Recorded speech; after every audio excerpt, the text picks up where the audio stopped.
Golf News RI presents the Golf Dudes Podcast.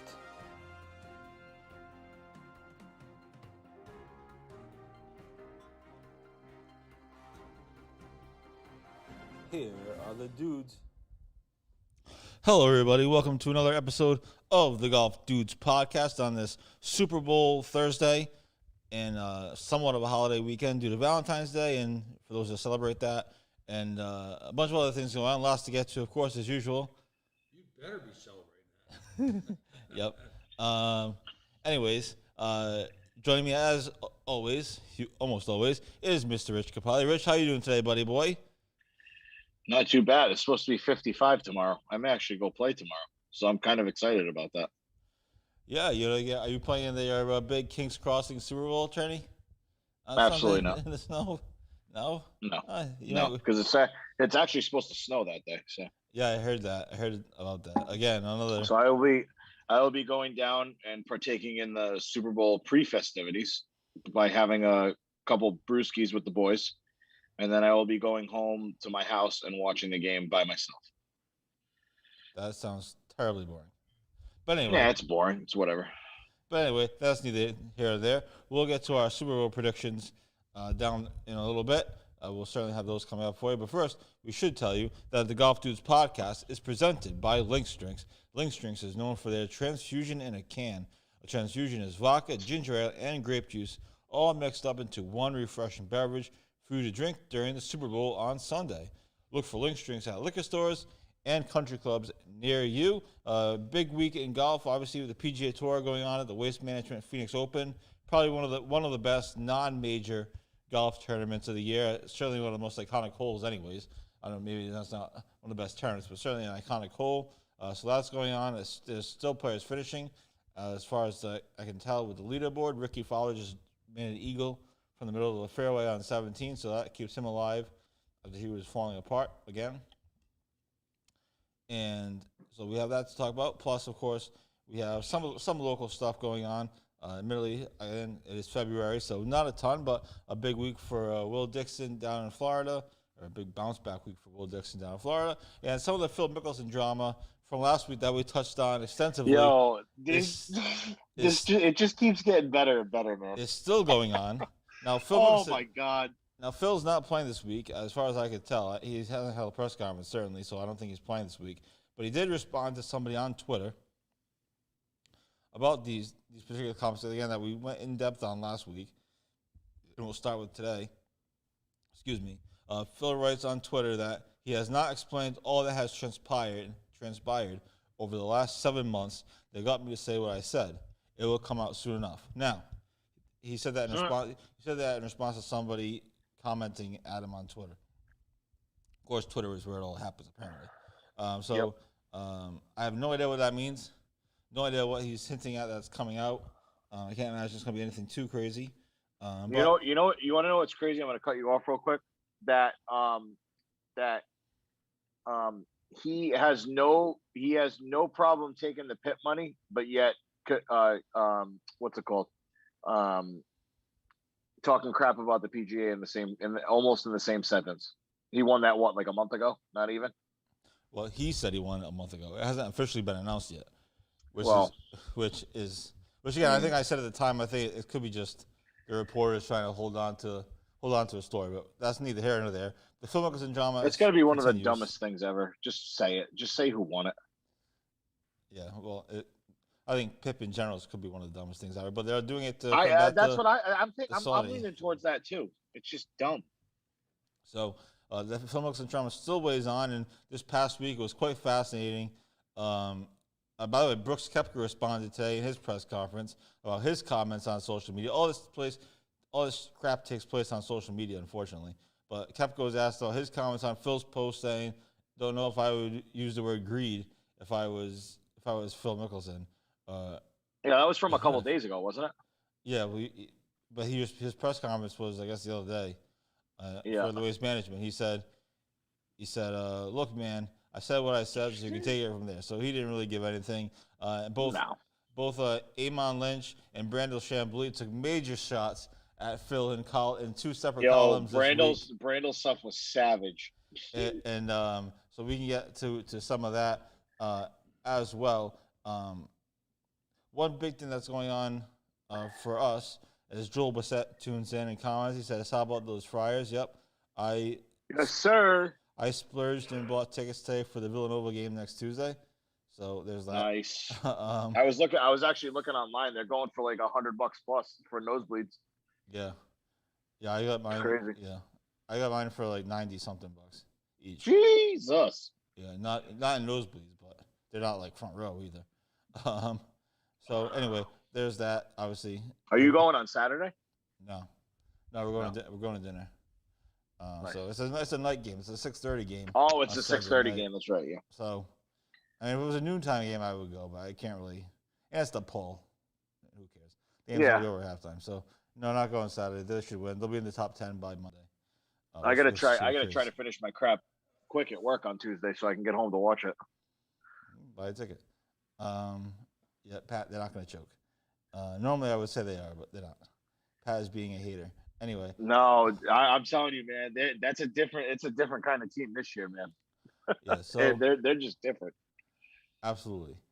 It seems like it anyway. So that's certainly going on, and everyone knows I'm a big PC fan, so I follow that closely and comment often.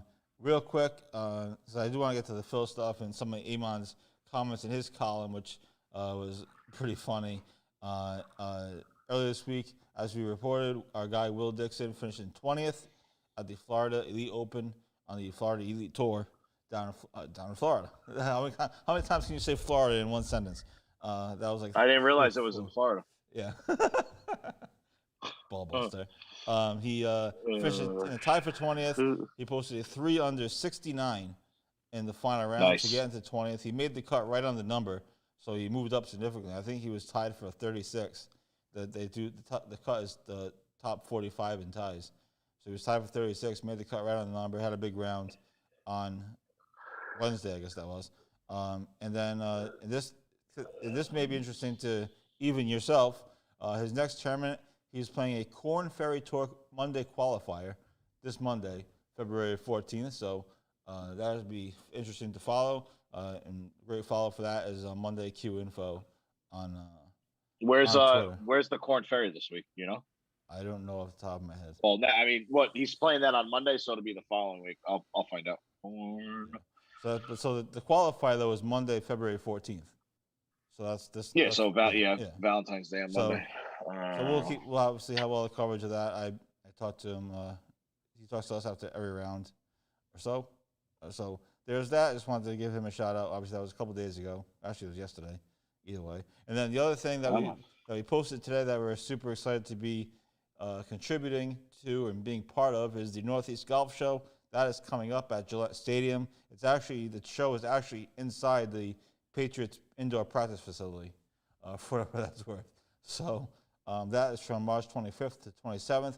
They are looking for additional vendors, up to 30 additional vendors. They have about 200 already, from local companies to kind of national brands, if you will. And they're looking for 30 additional vendors. So if you know someone in the golf business, or if you are a golf business and you want to sign up, you can click through the link on our website and get in touch with those guys. But certainly we're looking forward to the Northeast Golf Show. Make sure you guys come on, hang out with us. We need people to hang out with. Yeah. Tickets haven't gone on sale yet. We'll be posting the site.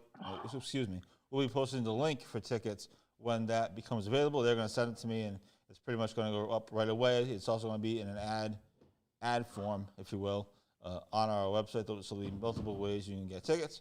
And so there's that. We'll have more information on that coming up. We'll be doing on our side. We're part of what I call Media Row, which is pretty cool. And we'll be doing multiple podcasts per day, a bunch of video features and all different stuff. And there's also a putting contest, and there's driving ranges kind of set up. So we'll have some funny video stuff. And obviously our guys from Pinned are going, so we're excited to see them. And our guys from Links Drinks are going. They're up on the 19th. I didn't even see them when I texted you the other day. They were up on the top. Yeah. That's why I asked, because they had their little the little thing was at the I top. I was totally, like, I'm fairly certain they're going. yeah, I totally missed. I totally missed that they were there, but they're up way at the top of the floor sheet. So anyway, so super excited for that, and there's some other obviously companies going as well that we'll be excited to talk to. The NEPJ's and have a booth. I'm sure our Mike Bradshaw will be there. Mass Golf is going to have a booth, so we'll interrogate them. Riga doesn't have a booth that I saw, so is that. But anyway, that's coming up. That's still a month away, but obviously, I'm already kind of in the planning stages for it, and I know Rich is excited to be there for sure. So more information coming on that. Like I said, if you're a vendor, if you know someone that's in the golf business or golf-related business, feel free to send them over the link. So that's coming up again March 25th to 27th at Gillette Stadium in Foxborough. It is the only, I was brought to my attention today in an email chain back and forth with these guys, is the only golf show in the Massachusetts area. Yeah, correct. So I emailed the Joe and Lee's place that they used to go to the one in Boston. They're not going to be at the golf show this year. So I was planning on buying a new putter from them. So I'm going to have to make the 50 minute trek up there the next couple of weeks to go buy my putter from them. Well, the show is still looking for vendors, so maybe they'll yeah. I mean, send them the link. They're the best, man. They have shoes, they have clubs. That's where I bought my Titleist irons from. And was looking forward to grabbing a putter from them. But hopefully there'll be other vendors there too, this year too. But I'm definitely looking forward to it. I like the place where it was, but I'm a little happy. I'm a little more happy that I don't have to deal with the BS of the Boston traffic hustle and bustle. You know, right. I'm excited. It's a legit half hour, 20 minutes away from my house. And no, I'm excited to spend a couple days there. And there's plenty of restaurants and bars for the after party with a lot of the guys. So it's gonna be super excited. My mom says excellent ideas for golf show. Well, I mean, I haven't really set any ideas yet, but hopefully it'll be excellent. It'll be fun. I've never been to a golf show before, actually, so it'll be fun for me. And also, it's fun. It's a lot of fun. It'll be good practice for if and when we go to the PGA show down in Florida. It's a good place to network with all the companies. Absolutely, and like I said, when I went to the Cape Cod Golf Guys thing this past year, or past May, I guess whenever the hell it was actually inspiring to see all the different people and all the different brands and a lot of people doing their own things. Obviously, there'll be some big name companies there too, but there'll be a lot of people similar to us trying to do their own thing and build their own thing basically from scratch. So, and some of them will be ahead of us and behind us, whatever. But it'll be fun. So that's coming up in March. There'll be many more details on that to come. Once it gets closer, we'll give you our kind of schedule, quote unquote, if you will, and let you know what's going on and tickets as well. So stay tuned on to that. So Joel Bissett says, biggest game in a long time, talking about PC against Villanova on Tuesday night. Yes, it is. And they could both be top 10s. PC could be top 10. The last time could you imagine that? Oh, my God. Oh, that'd be great. I went to the last top 10 game at the Dunk back in 2016. PC was ranked number 8, and Xavier was ranked number 10. That was the that's right. I forgot about that. That was the magical Chris Dunn year. And this is the closest thing I can think. That's the closest thing I can compare this to. I mean, that PC team certainly wasn't 20-2. 20-2. They were really good, obviously. They weren't 20-2. So it's going to be crazy. And I'm going to the game. Like I said, I splurged today for tickets. I was sitting there like debating. There aren't many tickets available, admittedly. The game's going to be sold out. No, of course not. It's a national TV. It's going to be two ranked opponents. It's just going to be insane. I gotta remind myself on Tuesday when I get to work to push myself to get home to watch the game.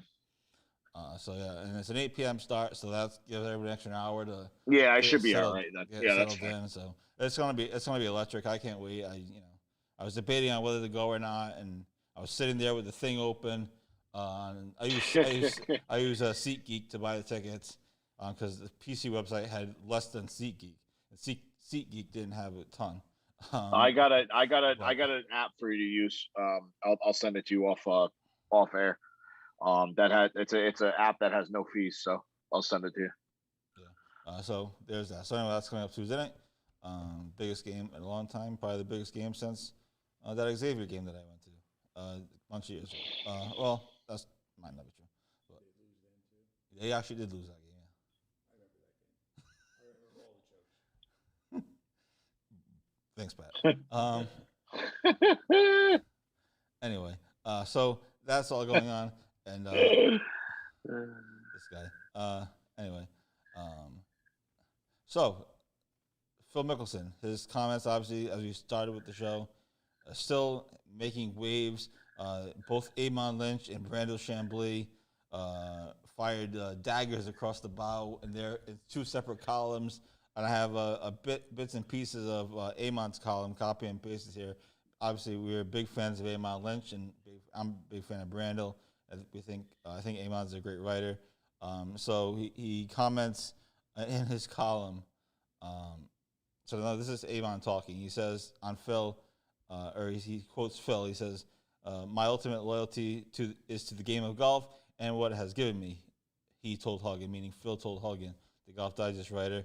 And then Amon continues from there. He says, "A statement that can only gain credibility if all but the first 5 words in the last one were deleted."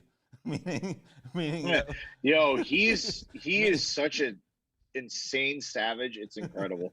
and then I love that dude. Then he continues because later on in Phil's column he talks about Amon's column. Amon talks about how Phil believes that he's the smartest guy in the room and all these other things, and Amon goes on this rant. Obviously, people know about Phil's betting issues, gambling issues, the Michigan bookie, and things like that. Who I believe is in jail now, or was in jail at least. Anyway, so Amon goes, "But the smartest guy in the room doesn't get soaked for $500,000 by a mobbed-up Michigan bookie.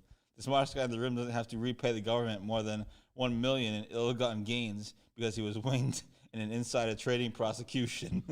Heck, the smartest guy in the room doesn't even stoop to slapping a moving ball in competition, then brazen it out by insisting incorrectly that it was a clever use of the rules." So Amon and Brandel just taking daggers at Phil. It's going to be fascinating to see what happens when Phil eventually, he's going to play in an event at some point, I would guess, holds a press conference or a media gathering or something for some event.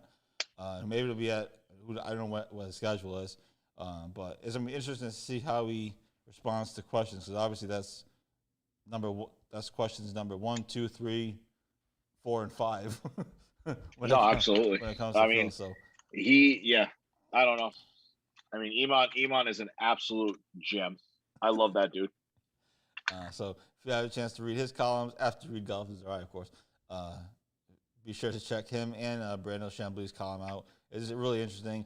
Phil talks about how he had to pay $1 million for the match, and both Amon and Brandel pointed out that, well, actually, if you looked at the papers, Turner Sports was the one that was writing the check for $1 million. So, yeah, they always do. So Phil saying that he had to pay $1 million is not really exactly true, apparently, according to these guys. Now, I could be, who knows? But so that's still raging on again. It's going to be interesting to see what happens when Phil holds a press conference for whatever event he's playing in next.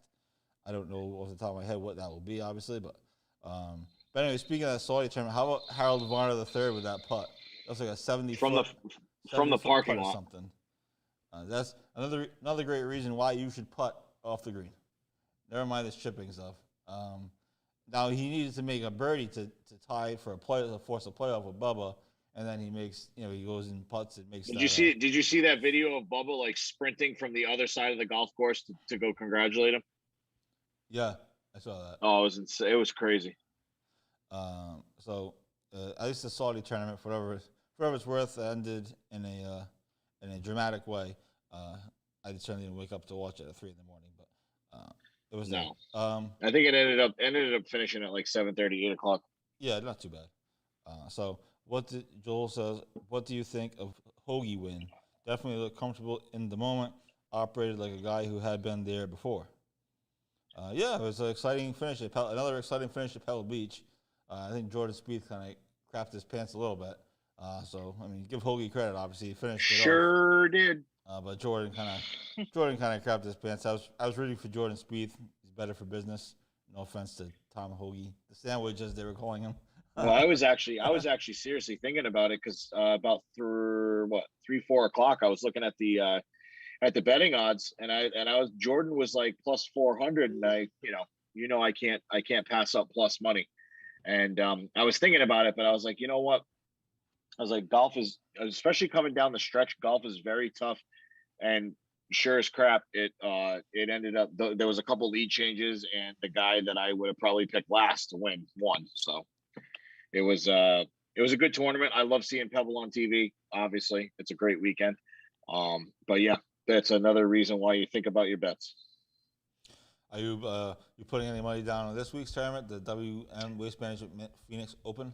I might take a look at it after this round's open. I slept in this morning, so I completely forgot. I completely forgot to put my stuff in last night. But yeah, I might take a little gander about a three round pick. But yeah, from what I saw today, obviously the 16th hole was rocking. I saw a little bit of the videos from the Pro-Am. A couple of the guys I follow on YouTube played in the Pro-Am. I mean, we got to get out there. Me and you got to get out there to Arizona for the Waste Management to the 16th. It's an absolute party. Somebody on our Facebook page, or maybe it was my own personal Facebook page, I'm not sure which one. Somebody offered us a trip, or somebody said when we're ready to go out there to let them know. I forgot who it was. I can't even find his name, of course, now. But nonetheless, somebody said something about going out there. He's played all the TPC courses or something. Really? Yeah, I can't find the guy's name. I'm gonna screw it up. Was it? It's actually not. I don't think it's that expensive to play the Waste Management course. I think it might be like 400. I think, or 350. Was it Ted? Oh, Teddy Beam. I don't know who that is, but he Nope. follows me or follows us on Facebook. Anyway, he made some comment about going out there eventually. So sure, it would be fun. Obviously, anytime you play a TPC course, it's exciting. So this week Absolutely. is Waste Manager Phoenix Open is off to a good start. Brooks Koepka's in the mix. He was asked today about being ranked 20th in the world right now, and he said it was embarrassing. It's Obviously, embarrassing. I saw that. He's stupid, but I sneaky love him. He's such a savage, and I like his IDGAF attitude. Even though a lot of people hate it, like they think he's too cool for school, but I think it's fantastic. yeah, I mean, like I said last week, he's good for business. So as long as he keeps, I don't care what he says. Did he get rid of the blonde hair finally though? That did look terrible. I will say that. I'm not sure, to be honest with you. So there's that. Next week is the Genesis Invitational. Also marks the 1-year anniversary or thereabouts of Tiger's car crash. Tiger is expected to be at the event in a hosting capacity, not playing according to a report that we cited from golf.com. So I guess I'm assuming we're going to hear from Tiger next week, which is something to look forward to. I'm assuming he's going to do his regular interview with my good buddy Jim Nantz. Yo, was that wasn't the one where he showed up all bloated and like messed up, was it? Yeah, it was. Oh, wow. Oh, dude, that was so bad. Yeah, and then like a day later, he got in the car accident, or 2 days later, whatever it was. He had the car accident. Yeah, it was the Genesis because he was there because he hosted it, benefits his foundation out in Los Angeles. He looks so bad. It was so nasty. Yeah, and that's the first thing I thought of when he got in the car accident. I thought of him on TV that week. I'm like, he looks so bad, like you said, in that appearance. Then he goes and gets in a car accident. I was like, it can't be the coincidence. I mean, how can you look that badly? And then, so we don't want to let he looked straight zooted. Yeah, I'm sure there'll be tons of memes with that coming up in the coming days. I mean,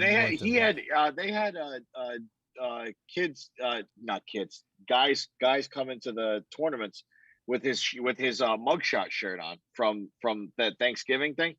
Yeah. And it's hysterical. He's teeing off, and there's a guy in the background with his mugshot shirt on. It's amazing. It's hysterical. How about this? I just saw. This is sort of old news. It's an hour old. Xander Schofley is in contention, obviously, at the Phoenix Open, but he's currently in COVID protocol throughout the week, according to our guy. No way. According to Bob Harrick, who just He just posted a story on Sports Illustrated, his new home. On Twitter or no? Or on I'm Sports Illustrated's website? I'm seeing it on Twitter. I mean, it was posted 50 minutes ago. Like, apparently, it's old news. But that's Okay. It's the first really? It's the first so time. what do they get? Did they say what they're gonna do? Because I know the NHL. He's being the tested NHL every day is this not not testing anybody who doesn't have symptoms. So I'm not sure what that means for other sports. Hold on one second. Sorry, folks. Kind of, sort of breaking news ish. He will be tested every day this week in Phoenix, and after, and if he's tests positive, he could be out. So according to Bob Harry, he'll be tested every day this week in Phoenix. Obviously, he played today. Oh, that's so stupid. I guess that's a good sign.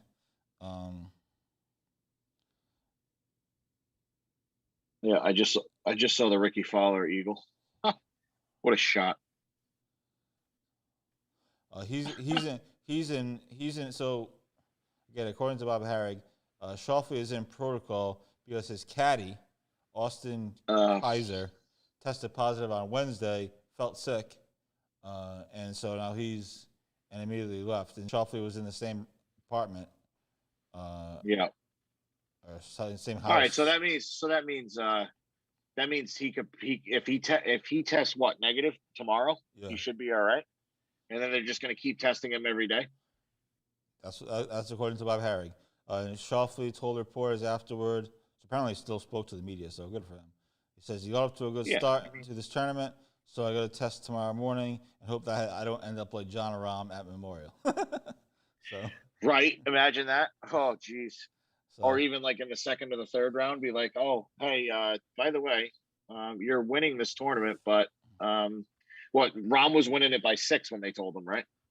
That's correct. And then the person who ended up winning the tournament after he had to withdraw never got to the score that he was at.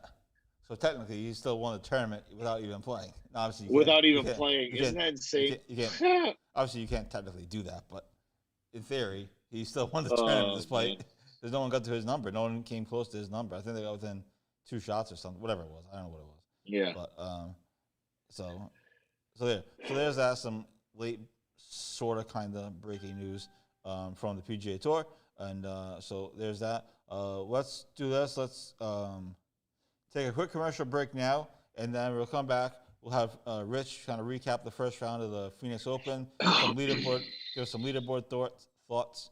And other things, and then we'll get into our Super Bowl picks. It is Super Bowl week between the Cincinnati Bengals and the Los Angeles Rams, so we'll get into some Super Bowl thoughts, maybe some Super Bowl bets, prop bets, and things of that nature. So let's hit the commercial break now, and we'll be right back with more of this great content on the Golf Dudes podcast. Billy Andre joins the show. Billy, thanks so much for doing this, and we appreciate you taking the time. Well, thank you. Thanks for having me. I'm excited. I'm very excited to be joined by an 11-time Emmy Award winner, and that is Armin Katayan. Massachusetts Women's Amateur Champion Allison Paik. The days of the country club just being golf and maybe one amenity are gone. Unfortunately, Metacomet doesn't have those.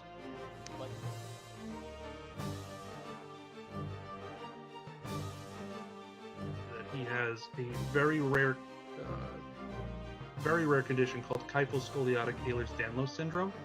And at the time of diagnosis, there was only 60 documented cases in the world. I mean, we legitimately played the last 4 holes at Newport National. You could not see 50 yards.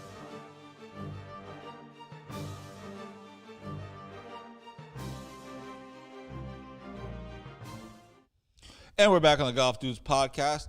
Tell you that the Golf Dudes podcast is presented by Lynx Drinks. Lynx Drinks is best known for their transfusion in a can. A transfusion is vodka, ginger ale, and grape juice, all mixed up into one refreshing beverage for you to drink on Super Bowl Sunday. Look for Lynx Drinks at liquor stores and country clubs near you, and we're looking forward to working with our friends at Lynx Drinks this upcoming summer. And obviously, we'll see them and hang out with them a bit.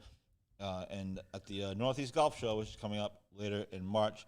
For information on being a vendor for that, check out the article on our website. So this is the Golf Dudes podcast, and lots going on in the game of golf on the PGA Tour level. We talked about Phil as that continues to be a story, and it will continue to be a story, probably for the rest of the season, because I don't think he's going to back down from his comments. And also we have the Waste Management Phoenix Open taking place. First round was today. I'm guessing it is over by now. But I'm looking actually right now. Hang on. It might not be. Where are we? With Through. With the time change, it might actually not be. So that's going on. One of the great events in golf. Certainly one of the great holes in golf. Anyway, the stadium hole. We definitely got to find a way to get there one year. All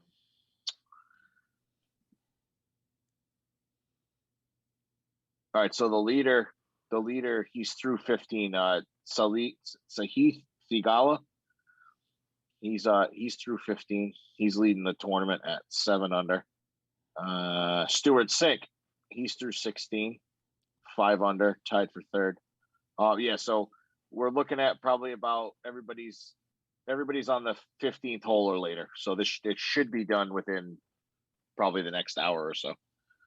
Also, I still have the exciting par 3 hole to go, so anything can happen. I'm sure that place is a circus. I know we just talked about Schofley. My guy Louis Oosthuizen looking for another second place finish. He's 4 under. Especially when you put money on him. Yeah, we won't be doing that again this year. That's for sure. I know Brooks Koepka finished at 5 under with Hadwin and Higgs. Koepka, of course, won the event last year. It was kind of his coming out party last year. Well, coming out party last year, I guess, after injury. So he's back in contention this week. Jordan, we got a hell of a tied for 7th going on here. If I can cut you off real quick. Yep. Got Schofley, Oosthuizen, Charlie Hoffman, Alex Noren, Patrick Cantlay, Justin Thomas, John Rahm, Kisner, Horschel, Scott Stallings, Brian Harmon. Scott Stallings and Brian Harmon 17th. So we got a major tied for 7 tie up in Arizona. Wow. Now, how many shots back are they?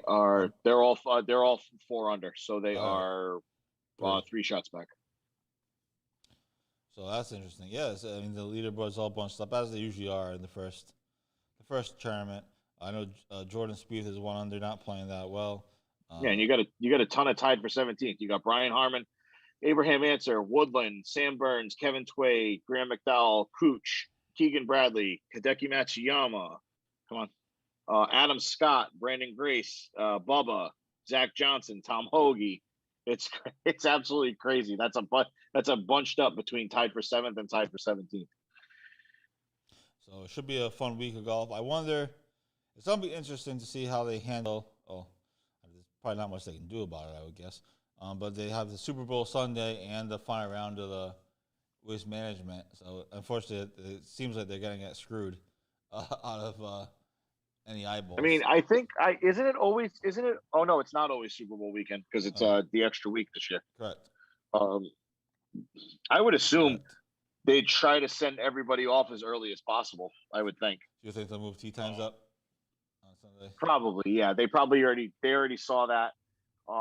They already probably planned for that. I'm assuming they're going to try and send them off like as soon as the sun comes up, so that they can finish this well before 6:30, whatever time the game starts. So we'll see. I mean, I'll certainly be watching the golf anyway. But that's something to keep an eye on. The PGA Tour, if you remember, last week Torrey Pines, they had a Saturday night finish to get out of the way of football. Or actually, it's 2 weeks ago at Torrey Pines. Excuse me. They had a Saturday night finish to get out of the way of football, and now they have the Super Bowl, and they have obviously the Waste Management, which is among their big events of the year, big non-major events of the year. So we'll keep an eye out for that. If they say they're moving tee times up, or perhaps it's already been done, I just didn't see it. But something to keep an eye on as well, and we'll keep an eye on it for you. Super Bowls this week, as you just mentioned. We just making the quick transition from golf during the Super Bowl to Super Bowl. I don't think this game's very interesting to a lot of people. I don't think the Cincinnati Bengals really excites anybody. No offense. It'll be a big upset if they beat the Rams. What are the chances this is a blowout?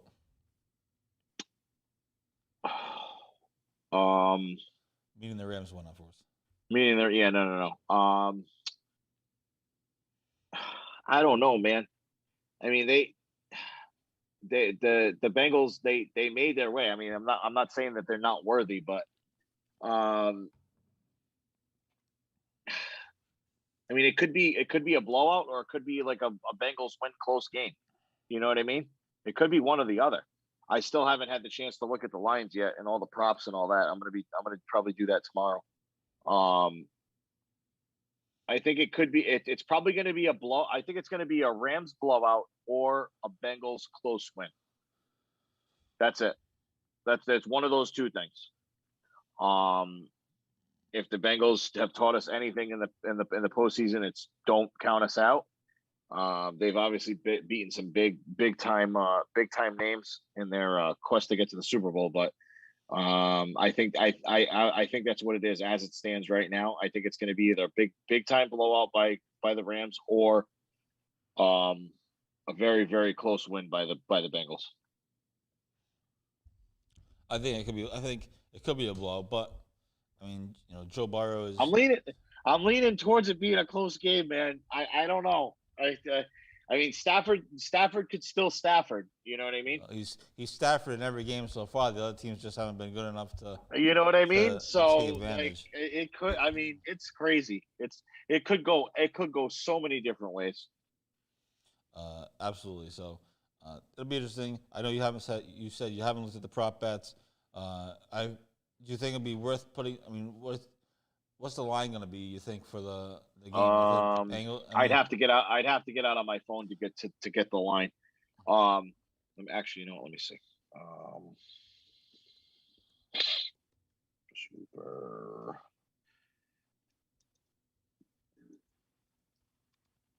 Come on.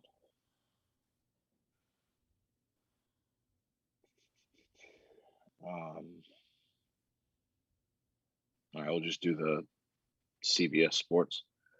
So as it stands right now, and I don't think I don't think it's moved up. So LA is 3.5 favorites. Yeah, well, that's only like a field goal. So that's yeah, well, it's a little bit more than a field goal. So Cincinnati on the money lines plus 150. The Rams are minus 3.5 on the spread, and the total points is 48.5. You better smash that under, because that is not even coming close to hitting 49 points. Really? I mean, no, it's not even close. Not even close. I bet you it doesn't even hit 40, to be honest with you. I mean, I think generally these games always get off to like slow starts because there's nerves, and both teams haven't played each other this season, so that's trying to figure. No, I know. I don't see a high scoring game. I see it being like an over of like 30, 35, maybe 40 points, if that. I don't see it really going over 40 points.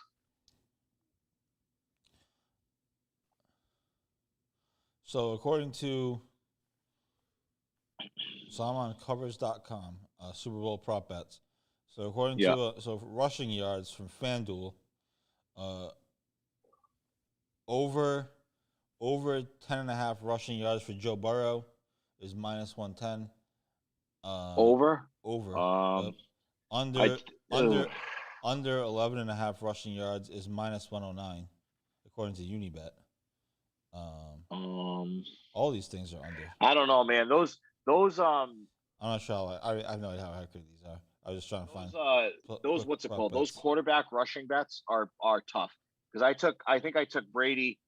I think I took Brady yards over a yard, I think, last year, or over a half a yard, and I missed it because he kneeled the ball once.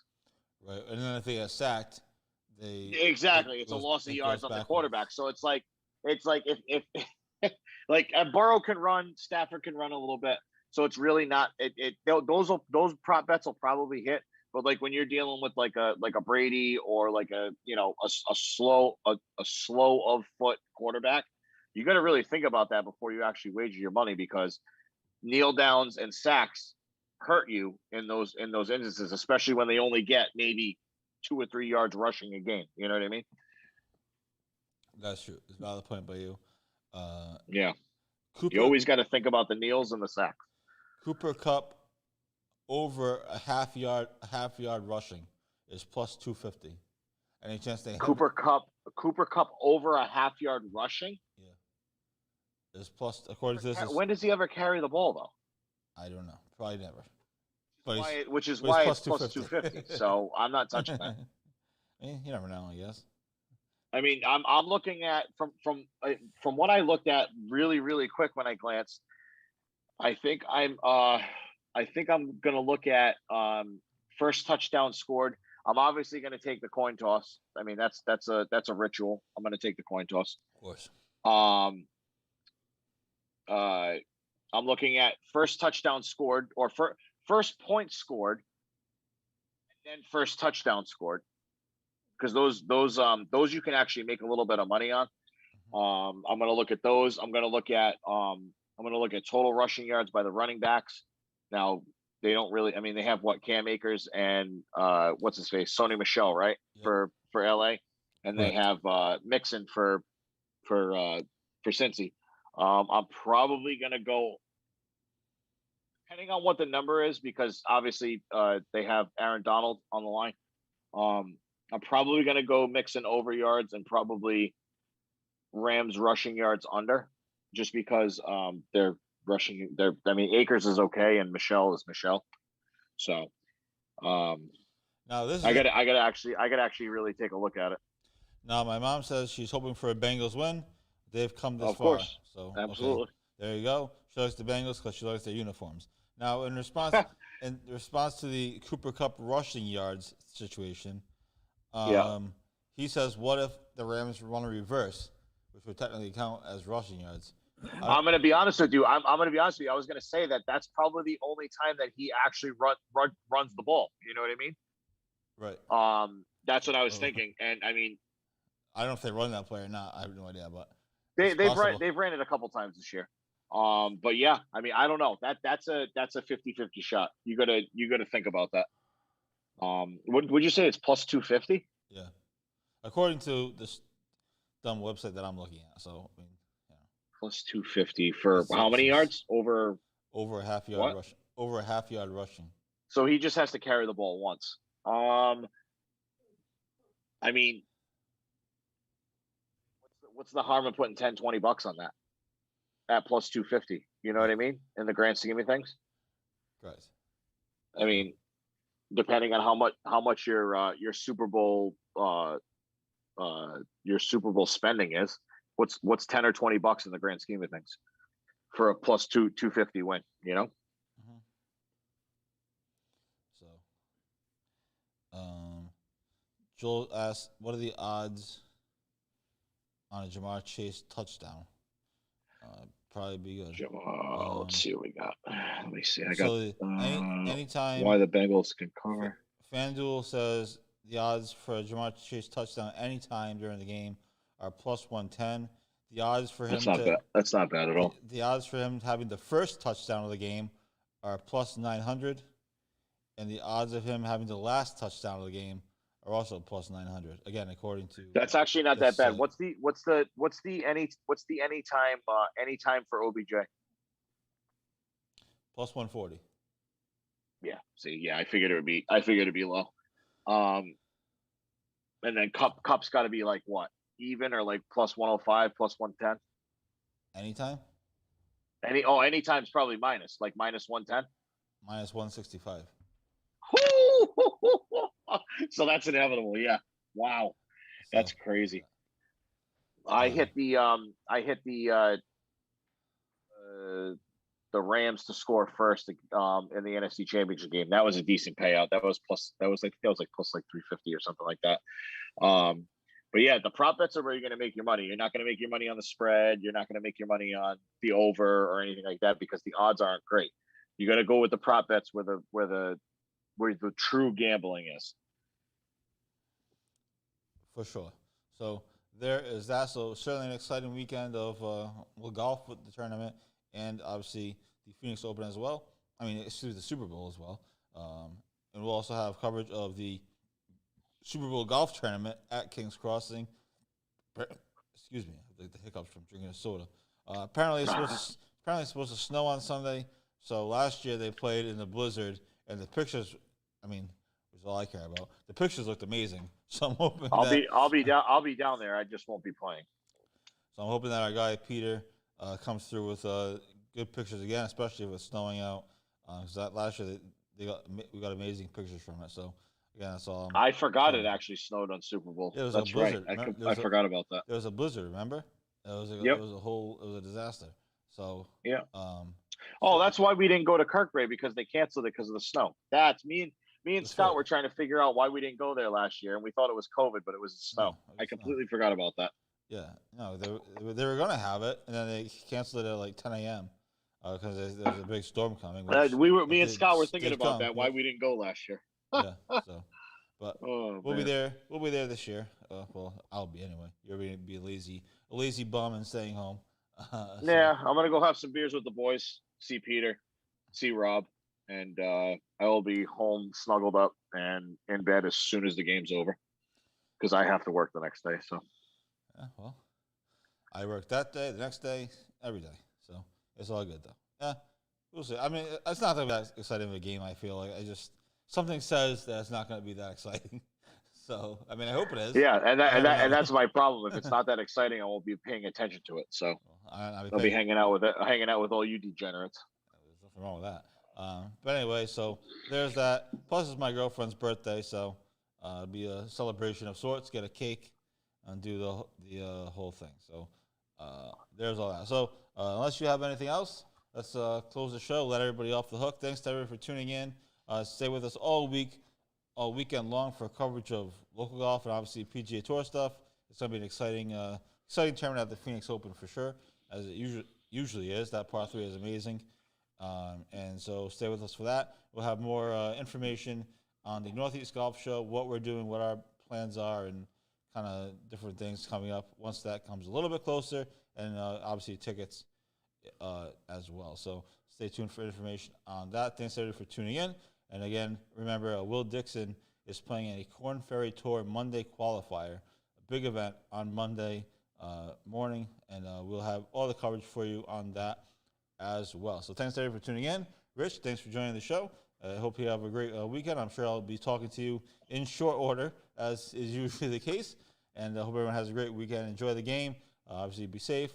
And we'll talk to you next weekend, or next Thursday. Same bat time, same bat channel. This is the Golf Dudes Podcast on Facebook Live and Coalition Talk Radio. Peace out, everybody.